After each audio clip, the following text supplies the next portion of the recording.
Mata Di. Today we are going to talk about a novel So Many Hungers by Bhavani Bhattacharya. So many hungers that means इस novel में उन्होंने बहुत सारे hungers की बात की है कि डिफरेंट डिफरेंट टाइप के लोगों का हंगर डिफरेंट डिफरेंट होता है। कैसे, वो हम इसकी स्टोरी के टाइम पे डिस्कस करेंगे। फर्स्ट ऑफ ऑल अगर हम कैरेक्टर्स की बात कर लें तो इसमें देवेश बोस, समरेंद्र बोस और राहुल बोस, ये मतलब एक ही फैमिली के मेंबर्स हैं। देवेश बोस जो है वो राहुल के ग्रैंडफादर हैं, राहुल के फादर समरेंद्र बोस हैं और राहुल जो है एक बिजनेसमैन है कलकत्ता में। इसमें जो देवेश बॉस है जो कि राहुल के ग्रैंडफादर हैं, इनको रिगार्डेड एज देवता, दैट मीन्स ये एकदम देवता टाइप की फिगर होते हैं। बहुत मतलब गांधी के रास्तों पे चलने वाले हैं, गांधी जी के रास्तों पे। तो इस तरीके की फिगर इनको बताया गया है। लेकिन जो समरेंद्र बोस है जो कि देवेश बोस के बेटे हैं, ये बिल्कुल उनके ऑपोजिट हैं। किस तरीके से वो देखेंगे हम। गिरीश जो है वो इसी एक गांव होता है कलकत्ता के पास में बारूनी, और वहाँ का ग्रोसर है। काजोली जो है वो किस तरीके से वार और फैमाइन जो होता है अकाल के टाइम पे किस तरीके से new women, Gandhian new women के रूप में उभरती है, वो हम देखेंगे। शुरू करते हैं। जो ये स्टोरी है इसकी, ये जो फर्स्ट नोवेल है भवानी भट्टाचार्य का, so many hungers, which was published in 1947। इसमें जो मेनली जो चीज़ बताई गई है वो यही बताई गई है कि किस तरीके से बंगाल में अकाल के टाइम पे या फिर सेकेंड वर्ल्ड वॉर का टाइम था, उस टाइम पे किस तरीके की चीज़ें हुई थी। इन्होंने जो मतलब इंडिया की ट्रू पिक्चर को यहाँ पे रिप्रेजेंट किया है, किस तरीके से अप्स एंड डाउन्स देखे थे। यहाँ पे जो दो फैमिलीज हैं, जो कि एक कलकत्ता की देवेश बोस या फिर आप समरेंद्र बोस कह सकते हो, इसकी फैमिली है, और दूसरी तरफ किस तरीके से बारूनी गांव के जो लोग हैं वो दिखाए गए हैं। समरेंद्र बोस जो कि एक बैरिस्टर है, बिजनेसमैन है, और दूसरी तरफ अगर हम देखें जो बारूनी गांव के जो किसान हैं, जहाँ से काजोली बिलोंग करती है, किस तरीके से इन दोनों के बीच में कनेक्शन है just because of Devesh boss. क्योंकि देवेश बॉस बारूनी गांव जाते हैं, वहाँ पे वो काफ़ी हेल्प करते हैं और इस तरीके से काफ़ी सेंटली फिगर होते हैं देवेश बॉस। यहाँ पे और एज्ड भी होते हैं, लेकिन नेशनल मूवमेंट में भाग लेते हैं, एकदम नेशनलिस्ट लीडर होते हैं।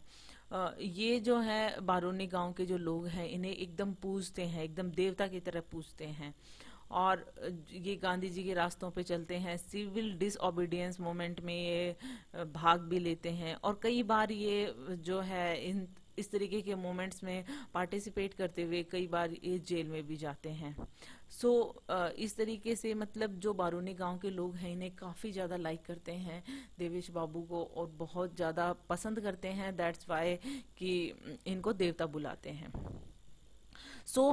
मनी हंगर्स में इसी तरीके से ये जो अपर मिडिल क्लास जो फैमिली है समरेंद्र बोस की, कलकत्ता की, जहाँ पे ये बिजनेसमैन है, और यहाँ पे राहुल बोस जो है ये भी एक बिजनेसमैन, मतलब इनका बिजनेस है, और इनकी वाइफ प्रेग्नेंट दिखाई जाती है, और दैट मीन्स वो उनके बच्चा होने वाला है। और इसी टाइम पे इन सब के बीच में ही जो रेडियो पे ये बताया जाता है कि वॉर जो है वो होने वाली है, सेकेंड वर्ल्ड वॉर का टाइम होता है। राहुल जो है वो काफ़ी ट्रबल्ड हो जाता है कि वो सोचता है कि किस तरीके से मैं स्टॉक मार्केट में प्रॉफिट कमाऊं, और इन सब चीज़ों में यहाँ पर उनकी वाइफ प्रेग्नेंट होती है, इन सब चीज़ों के बीच में ये वॉर की जब खबरें आती हैं तो वो काफ़ी परेशान हो जाता है। यहाँ वो बारूनी जाता है, एक गांव होता है बे ऑफ बंगाल के पास में। यहाँ पे वो वहाँ पे जाता है, उसके ग्रैंडफादर जहाँ जो कि मैंने बताया देवेश बॉस जो हैं या देवेश बासु जो हैं, वो काफ़ी रिस्पेक्टेड हैं वहाँ पे। और राहुल जो है वहाँ पर किसानों के परिवारों से मिलते हैं, वो बहुत काइंड होते हैं। लेकिन यहाँ पे इस टाइम पे वॉर है, अकाल का टाइम है बंगाल में, और किस तरीके से जो गांव में इलिटरेसी और पॉवर्टी है, उनकी जो लाइफस्टाइल है वो काफ़ी लोअर है। यहाँ पे क्या होता है कि इस चीज़ का फ़ायदा उठाने के लिए यहाँ का जो गांव में जो ग्रोसर है, इस गांव का गिरीश, वो सोचता है कि ये किस तरीके से गांव वालों को एक्सप्लॉइट किया जाए, किस इस टाइम पे इनको ज़्यादा से ज़्यादा किस तरीके से वो पैसा कमा सकता है। और ये जो हंगरी लोग हैं, इन लोगों का कैसे फ़ायदा उठा सकता है, क्योंकि वॉर हो चाहे फेमाइन हो, इन सब के बीच में लोग तो सफ़र करते ही हैं। सेम यहाँ पे समरेंद्र बोस जो हैं, जो कि राहुल के फादर हैं, वो भी इसी तरीके से पैसा कमाना चाहते हैं इस वॉर के टाइम पे। लेकिन यहाँ पे जो है इस तरीके की चीज़ें जो हैं वो राहुल नहीं चाहता है। ये जो मैन मेड हंगर है जो कि वॉर के की वजह से है, लोग काफ़ी परेशान हैं, सिचुएशन जो है वो बहुत ज़्यादा ख़राब हो जाती है। इतनी ख़राब हो जाती है कि एक फिशर वुमेन जो है वो अपने जिंदा बच्चे को दफनाने के लिए तैयार है, क्योंकि वो अपने बच्चे की भूख से मरते हुए अपने बच्चे को नहीं देख सकती।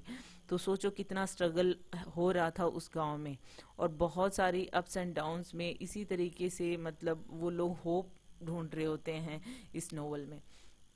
सो यही सारी चीज़ें बताई गई हैं कि समरेंद्र बोस जो है किस तरीके से उस टाइम पे पैसा कमाने के चक्कर में, और राहुल बोस ऐसा नहीं चाहते थे लेकिन समरेंद्र ऐसा चाहते थे, तो राहुल जो है वो इस टाइम के मोमेंट्स में वो अरेस्ट हो जाते हैं।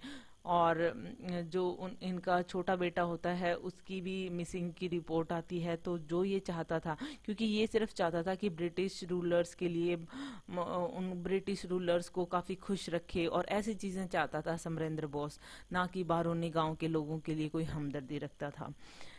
ये चाहता था कि वॉर के टाइम पे किस तरीके से ज़्यादा पैसा कमा सकता है, और इस इन्हीं चीज़ों के बीच में ये सब कुछ होता है, और किस तरीके से लोग जो हैं बहुत ज़्यादा सफ़र करते हैं इस टाइम पे, ये सब कुछ इसमें बताया गया है। काजोली की बात करें तो यहाँ पे काजोली जो है, जो लोग थे वहाँ पे इतने भूखे थे बारूनी गांव के, और वो कलकत्ता के लिए मूव कर रहे थे क्योंकि वो भूख के मारे मरे जा रहे थे। तो काजोली भी उन्हीं में से एक थी। काजोली जो थी और उसका जो भाई था वो मतलब बहुत ज़्यादा स्टाव कर रहे थे, भूखे थे, और वो भी मूव कर रहे थे कलकत्ता के लिए। जैसे ही वो रास्ते में जाते हैं वो देखते हैं कि किस तरीके से जो है डेड बॉडीज पड़ी हुई हैं, मतलब बहुत सारे लोग तो ऑलरेडी मर चुके हैं बिकॉज ऑफ हंगर। तो काजोली जो होती है कलकत्ता जाने के बाद में राहुल को ढूंढने की कोशिश करती है, लेकिन उसे नहीं मतलब वहां तक नहीं पहुंच पाती है, और उनके लिए अपनी हंगर को शांत करने के लिए फूड ढूंढना बहुत ज़रूरी हो जाता है। इस बीच में काजोली के मदर और ब्रदर जो हैं वो बीमार हो जाते हैं, और उनको समझ में नहीं आता काजोली को कि किस तरीके से पैसा कमाया जाए। तो वो गलत रास्ता चुनती है। वो सोचती है कि उसे मतलब एक औरत से मिलती है जो ब्रोथल चलाती है, दैट मीन्स वेश्यावृत्ति जो अपनाने की कोशिश करती है काजोली। लेकिन वहीं पे उसी टाइम एक न्यूज़पेपर वेंडर से वो देखता है कि किस तरीके से जो देवेश बॉस जो हैं, जो उनके देवता हैं, वो किस तरीके से जेल में हैं, और वो किस तरीके से लोगों को मैसेज देना चाहते हैं कि लोग स्ट्रांग रहें इस टाइम पे, और वो इस तरीके से उस टाइम पे भी डटकर मुकाबला कर रहे थे।